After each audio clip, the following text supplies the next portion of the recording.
sponsored by NordVPN. As someone who makes videos about gadgets and technology, the holy grail for me is a smartphone that can replace my big bulky cameras. And now that phone may have finally arrived. Surprisingly, it's not an iPhone or a Pixel or even a Samsung. It's this, the Honor Magic 8 Pro. Although it might not look all that different from its predecessor, there are some key upgrades that for me turn this into an invaluable phone for the kind of video I shoot, while also being a fantastic still camera and a dependable all-round phone. And it's because of some of those key upgrades that I've been able to shoot this entire review on this phone. That's right, every shot in this video, with the exception of the sponsor spot, was recorded on a second Honor Magic 8 Pro, including B-roll shots like this and even the A-roll you're watching right now. So in this video we're going to do things a little differently and dive straight into the camera stuff first because that's by far the most interesting part of this device. Then a little later we'll get into what's great and not so great about the rest of it. Let's jump in. Before we get started, I want to thank NordVPN for sponsoring this video. NordVPN is the best VPN service for online security, and now you can get up to 77% off a 2-year plan plus 3 months for free. Nord is one of the fastest VPNs in the world, with speeds of up to 6,700 megabits per second. It adds an extra layer of protection to your daily internet use by encrypting your traffic, shielding your online activity from hackers and snoopers, especially useful if you travel a lot or use public Wi-Fi. And you can appear as if you're virtually anywhere in the world with servers in over 126 locations. NordVPN also comes with an integrated anti-malware tool and continuous dark web monitoring, so you'll know about any leaked credentials before the bad guys do. A single plan covers 10 devices and all major platforms are supported, so head to nordvpn.com/xda to get up to 77% off a 2-year plan plus 3 months for free. Thanks to Nord for sponsoring. Now back to the video. As we publish this review, I've had the Honor Magic 8 Pro for around 2 months, and in that time it's been my go-to camera over the holidays, and I've also used it to capture footage for other videos on this channel. So I've had time to get to grips with this camera and get a feel for how it beats pretty much every other phone I've used for the kind of content I create. The Magic 8 Pro's camera system, contained within this hefty protrudence around back, is a triple lens setup with a 50 megapixel main, 50 megapixel ultra-wide, and 200 megapixel 3.7x periscope telephoto.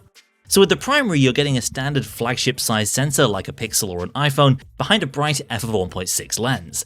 But telephoto once again is the standout lens for me with this Honor flagship, and a big part of why I love using it. Its 1/1.4-inch sensor size is larger than the primary of some rival phones like the OnePlus 15, and that really makes a huge difference to the level of bokeh and background and foreground separation that you can get from this lens in both photos and videos. See, many smartphones' telephoto cameras are fixated on the long range. Take the Pixel 10 Pro XL for instance. Its 5x shooter manages to get really great long-range shots from a relatively small sensor. But it's sort of at a loss in the 3 to 5x range that you really need for crispy footage of food or gadgets or anything of that nature that's maybe a few feet in front of you where you really want that extra bit of background separation. On paper, this phone's telephoto is quite similar to its predecessors, but there's one key upgrade to this lens that makes a huge difference, and that's Honor's bonkers new image stabilization. The telephoto and primary both include CIPA 5.5 stop image stabilization, which basically means you can use a shutter speed 5.5 stops slower than without stabilization and still get a photo that's just as sharp. For example, shooting a photo in 1/10 of a second when you normally need 1/500th of a second to get that same sharpness. And being exposed for longer means, of course, that the sensor has more opportunity to capture more light and less grain. That's the theory anyway, and obviously this doesn't account for movement in your subject, just movement of the lens itself. In practice, it means you can take this telephoto camera with its large sensor and f/2.6 lens and actually have it absorb enough handshake for smooth handheld pans of devices, trinkets, snacks, and even very close-up shots of phones like this without a slider or a tripod. This combination of clarity, bokeh, and stabilization is something I haven't seen from any other phone camera, and it's a game changer for this kind of videography. Taking a look at some shots here from our Pixel 10 Pro XL videos, the Magic 8 Pro, even on old pre-release firmware, does a phenomenal job with the high level of contrast in this sequence of shots, while also giving you beautiful background bokeh. And the same here in this rainy footage of the iPhone 17 Pro Max, where the phone is in sharp focus, but you get that nice bit of separation between foreground, subject, and background. You can even afford to crank the frame rate up to 60 FPS, and then slow down to 30 later in post for some slow-mo action pans like this. That same stabilization is present in the primary camera as well, and the best way of showing that off is the difference it makes in moving shots, especially at night. In this sequence at a brisk walking pace under streetlights, you still get a clear, pleasant, largely judder-free shot. And in closer captures like this section shot with the Magic 8 Pro for our OnePlus 15 coverage, you get evenly exposed shadows with minimal noise and a pleasing amount of bokeh to boot. The 8 Pro isn't alone in being able to shoot this kind of shot, but the extra level of stabilization does really help in a moving clip like this. And shockingly, the same can apply to the telephoto as well in walking shots at around 3.7 times. This is at 4K 30 holding the phone with one hand, and although it's not quite as smooth as the video from the primary, it's an order of magnitude more stable than I'd be getting out of the S25 Ultra or the iPhone. At night, its performance is also surprisingly good for a periscope telephoto in a smartphone. In a sequence like this where I'm actually walking while shooting, you'll still get clear, usable video. Once again, shooting the iPhone 17 Pro Max here at night with a mix of B-roll clips with the primary and the telephoto, not every single one of these shots came out looking amazing, but then the same would be true of this kind of light even with my Panasonic GH6. It's kind of an open question as to whether it beats the Pixel's night sight video capabilities, but if it doesn't, then it is certainly quite close, and it does so with the benefit of processing video all locally on the device, not in the cloud.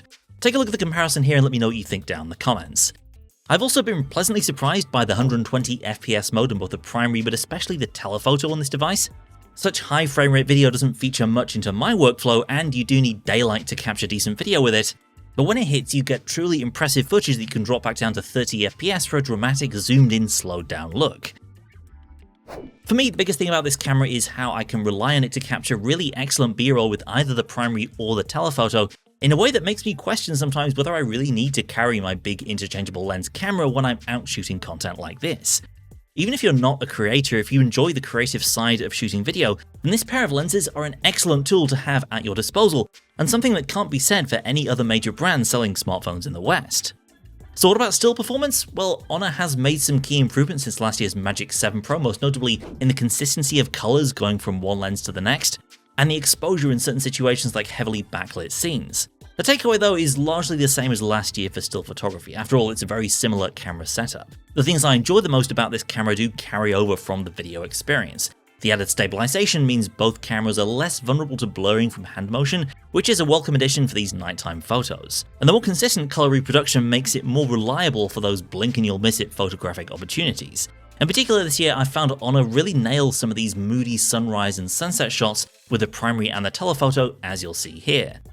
As before, the telephoto serves as an excellent portrait shooter, even without the dedicated portrait mode thanks to its fantastic optics. The backgrounds aren't quite as creamy as photos taken with the special Portrait Design RSR version of the Magic 7 Pro, which used a ridiculous f/1.88 lens, but I think I'd take the superior stabilization of the 8 Pro over that brighter lens given the choice. Honor's somewhat controversial AI zoom feature returns and still requires an internet connection to work, unlike Google's ProRes zoom on the Pixel. The effect, which uses generative AI to add in details to zoom shots that may or may not be there in reality, seems to have been dialed back a bit since I last used it on the 7 Pro. You can still sometimes get artifacting and inconsistency from shot to shot with the details that it invents, but it is only an option at those higher zoom levels anyway, no one's forcing it on you. Even without the AI fakery though, the telephoto is a very capable zoomer and benefits from a nice little bump up to 3.7 times from the previous 3 times, giving it that little bit of extra range. There's also a new AI night mode for still photography which I've used on and off, and the results of which honestly are pretty subtle. Often shots don't look any better with this on necessarily, just slightly different. Take this shot for instance, where the pines of the tree in the background take on a sort of uncanny valley look versus the bear in the foreground. As for the ultra-wide, it's fine enough in photo mode and fair in video much of the time, assuming you're not shooting in low light. As you'll see here in a moving nighttime shot though, quality can degrade pretty quickly as light levels decrease. So this is one area where I'd like to see some work done in the next Honor flagship, a small blemish on an otherwise phenomenal camera setup. So we'll drop a little more sample footage here, then we'll wrap up the rest of the phone.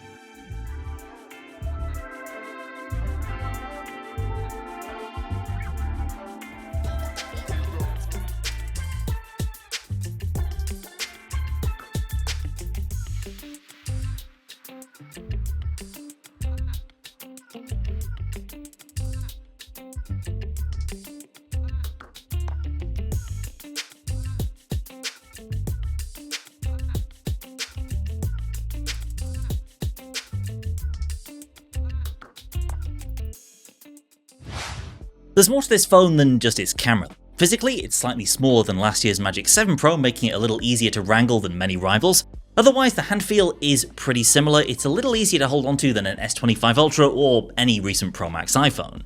The display lacks the kind of reflection cancelling coating we've seen from Apple and Samsung recently, but nevertheless looks fantastic, and its peak brightness level of 6000 nits ensures it's easily visible under bright direct sunlight. I also appreciate design touches like the subtle curve of the edges and slim uniform bezels. And yes, Honor continues to ape Apple's dynamic island in the form of its magic capsule up top here, complete with live notifications for media and the like. It is at least using the extra cutout space here to house a 3D face unlock system though, which works great alongside the in-screen fingerprint. Speaking of iPhone copycattery, the main hardware addition you might notice is the so-called AI key on the side here. Basically a carbon copy of the iPhone's camera control key. By default, a double tap opens the camera app directly, and while shooting in landscape, you can use a swipe gesture to zoom in and out. And just like the iPhone, I don't find this gesture to be particularly useful or intuitive. It is easy enough to ignore it though if you're also not a fan. A long press on the AI key by default opens the AI Memories app, which is similar to OnePlus's Mindspace feature or Google's Pixel Screenshots in that it's a sort of shared screenshot memory board. The actual level of artificial intelligence in this feature though is questionable, as there are limited ways you can interact with your memories right now. Even the search feature here is pretty threadbare. Back on the hardware though, the polycarb back panel here you see is one way that Honor's been able to cut down on the weight of this device, with the 8 Pro tipping the scales at 219 grams despite its fairly hefty battery. Oh yeah, about that battery. In Asia, the Magic 8 Pro ships with a 7100 mAh battery, which is in line with what we've seen from OnePlus and some other Chinese brands recently. In Europe though, it's just 6200 and change. Still not small by any means, but disappointing that not everyone will be able to buy the version with the best battery life. I've been using the Asia version of the phone and I found its longevity comes close to, but doesn't quite match that of the OnePlus 15. Still, this is easily a 2-day phone with the way I use it, with 7+ hours of screen on time across those 2 days. If you're buying the Euro version, I guess maybe deduct 10 to 15% from that. Either way, the Magic 8 Pro did impress me with its longevity when out and about shooting lots of photos and videos, which is great to see. Obviously, if you are using this as a B-roll camera if you're a creator, then you don't want to be constantly stopping to recharge it or having a power bank hanging off the end of it. And when you do need to recharge, you're covered by up to 100 watts wired or 80 watts wireless charging speeds, both through adapters sold separately. General performance of this device leaves nothing to be desired as well, with a Snapdragon 8 Elite Gen 5 running the show and 12GB of RAM in the version I'm using. Of course, being an 8 Elite Gen 5, everything you'll be doing app-wise is buttery smooth, and in benchmarking I found it actually pulled slightly ahead of the other Gen 5 phone I've been using recently, the OnePlus 15. In 3D Mark's solar-based stress test, the Honor phone managed higher scores across the board, though with a greater drop-off from its higher peak score over the first few loops. In Steel Nomad Lite, the peak scores were similar, though with more throttling on the Honor side after 9 loops. And of course, real-life gaming performance is equally silky. Honor's Magic OS software is back and just as iOS influenced as it ever was. The latest iteration has liquid glass style icon cutouts in places like the folders and the app tray, along with a very iPhone-y quick settings area. It's inoffensive enough overall though, with responsive performance, polished animations, and a few neat tricks on the home screen like this ability to turn app icons into their own sort of mini widget. It's not my very favourite Android skin, but it has improved a lot over the past year or so. I guess my biggest beef is that it can't seem to decide whether it's copying the new iOS 26 with liquid glass or the older, flatter look of iOS 18. My favourite software features in macOS have to do with AI photo editing, and Honor's using Google's tech for this behind the scenes, which perhaps explains why it works as well as it does. I found the AI object removal and outpainting features worked exceptionally well. There's also an AI detail enhancement feature that works similar to the Pixel's zoom enhance. Plus some smart AI color filters that go beyond simply placing a colored lens over your shot and actually take account for the colors that exist within that image. And to wrap it all up, you're getting 7 years of Android OS updates with this phone in a move that brings Honor in line with the gold standard of Samsung and Google's devices. So overall, this is a phone that gets the fundamentals right, offers all the performance, endurance, and key AI features that you would expect from a 2026 flagship, while also excelling in battery life, photo, and videography. For me personally, it's still that extra stabilization and Honor's bonkers telephoto camera that makes this one of the standout phones of the past year. It's a really fun camera setup to use that allows me to capture the kind of footage that's just not possible with just about any other smartphone, flagship or otherwise. And the fact that I've been able to shoot an entire long-form video with this thing has really made me reevaluate how often I need to fall back on my big bulky standalone cameras. So with that, we're going to wrap things up. Let me know in the comments what you think of the image quality from the Magic 8 Pro's video camera. After all, we are shooting this entire video on that camera. And if you did have fun today, then be sure to drop us a like or a sub so the algorithm knows as well. Thanks for watching, and I'll see you next time.